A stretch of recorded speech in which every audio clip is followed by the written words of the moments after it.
Het is een van de grootste hutfietsploegen van Nederland. Tour de Titema, met 12 Friesen in de haatrol. Josse Wester, hij is de oprichter. En Hartijs de Vries, hutfietser bij die ploeg. Maar hoe is dat zo kaam? Fietsen, een beetje stunten en dat alle jaar op YouTube zetten. Zo begon Tour de Titema. En intussen is het uitgegroeid naar een echte hutfietsploeg.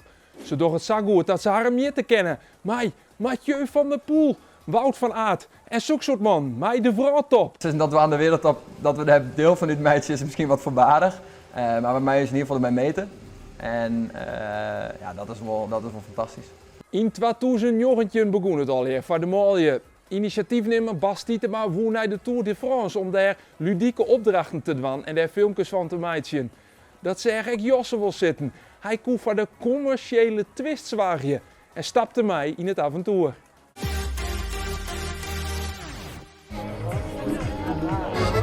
Five, six, seven.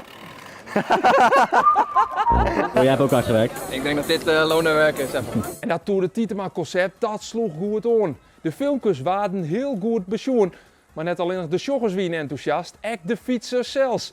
43 wereldkampioen Peter Sagan, die woe wel mij dan om haar filmpjes. Here we go!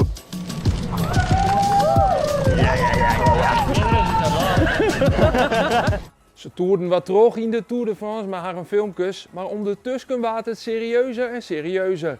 Ieder 4 vliegen begon eigenlijk met een idee om een videoserie te maken over de Tour de France. En toen dachten we al redelijk snel van, nou, het zou best wel eens kunnen wezen dat we op lange termijn hier een wielerploeg uit zouden kunnen starten. Ja, en eigenlijk Oranje Link kwam die droom uit. En ja, sindsdien is het verschrikkelijk snel gegaan. Zo is de eerste dream helle en is er een volgende dream. Het heljen van de Tour de France, met haar een eigen hutfietsploeg. Ze zijn in het begin in alle gevallen goed op wij. Maar een overwinning in de ZLM Tour en de vrouwendaagse etappekoers Krijtsbreids wordt ook woon terug Tour de Titema. Om het alweer nog mooier te maken, maken ze verliezen de oerstap naar het pro-continentale niveau. Daarmee is er nou een echte profploeg. Strijdniveau is in het wielrennen. Eigenlijk de top kent iedereen, dus de World Tour waarin Visma Lease bike reed. Die reed ik al hier de Tour de France. En vorig jaar zat op het tredderniveau en dat is eigenlijk meer de nationale wedstrijden. En nu zitten we er eigenlijk tussenin.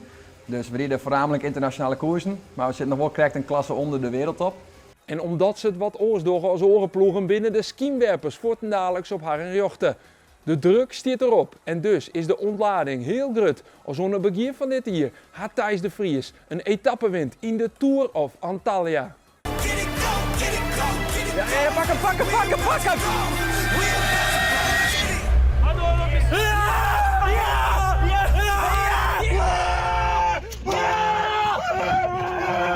De Amstel Gold Race, de grootste hutfietswedstrijd op Nederlands bodem, is het volgende doel. En daarna is er vanzelfs nog de orenstip op de horizon.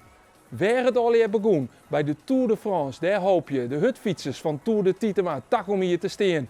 En waar weet, joggen we Josse en Hartijs dan waarom op de Champs-Élysées in Parijs.